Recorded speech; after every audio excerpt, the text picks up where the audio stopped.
Thank you, Chairman. Director, here's what I find troubling. In 2021, there were 5 FFL licenses that were revoked, but in 2023, that number has jumped to 157, I believe.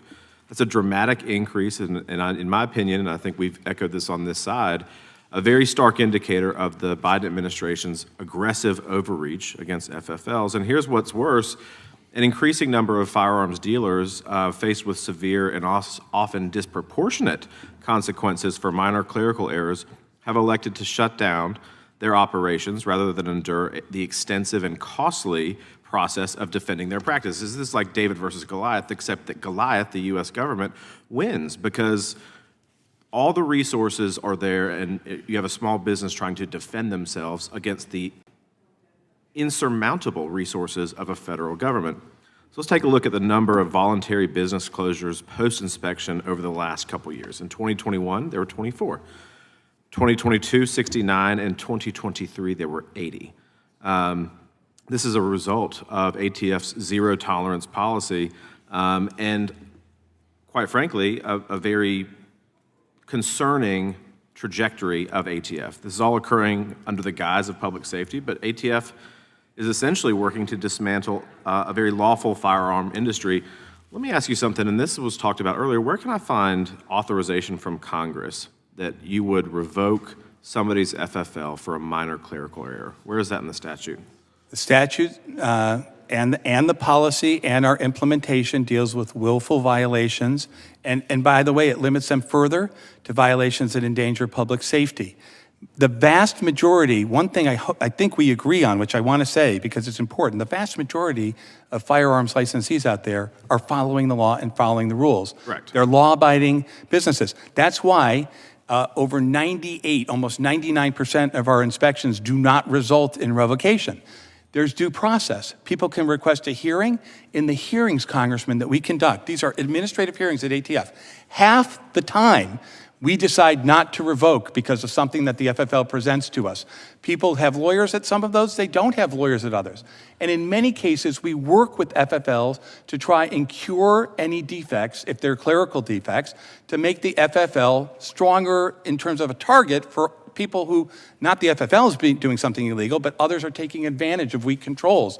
And that can be a public safety threat as well, as you know. Even a law-abiding FFL, if they're not careful, can be taken advantage of by straw purchasers. Director, here's my concern, and I know we've got limited time, and I'm sorry. Certainly respectful of yours. The BSCA was passed in 2022. Based on that, you have, there's been a slight modification to the rule that, quote, even a single transaction or offer to engage in a transaction when combined with other evidence may be sufficient to require a license as an FFL. And so you are inferring from that, and again, I think this is where the minor clerical errors come in. Congress has made no law to this. There is a 2022 amendment, but I think you have largely ignored another statute, 18 U.S.C. 921A21. Are you familiar with that statute? Yeah, I'm familiar with all the code, but what does that say, Director, what does that say? What does that statute say? I believe it's a provision you're talking about for importers. Which is the provision that you're referring to? It says that the term engaged in business so the shall not include a person that makes occasional sales, exchanges, or purchases of firearms for the enhancement of a personal collection or a hobby, or who sells all or part of their personal collection or firearms. That's quoted in the rule. Correct. The concern that I have, though, is that that's not the application by ATF, that you're taking a very heavy-handed approach. And again, you have to look at the disproportionality of this, is that you have the heavy hand of government, you have the enforcement, you're creating these rules, I think, which are beyond the scope of what Congress has implied or directed, and you are using this to kind of target people. And again, I'm not talking about the bad actors. I'm talking about lawful businesses who are trying to do the right thing and have minor clerical errors. Let me ask you something real quick. I want to shift gears. Could you describe Spartan? What is Spartan? Spartan is the name of the general case management system that exists at ATF. It replaced an older system. The system had been in service for many, many years. It was no longer supported, I think, anymore by the technology out there, so we replaced it with the new case management system. So ATF administrative investigators are tasked with determining whether an FFL willfully did anything. And according to a recent ATF revocation hearing, whether, quote, in preparing the report of violations is the issue of willfulness even a factor, end quote, the ATF director responded, I input data and Spartan does the figuring.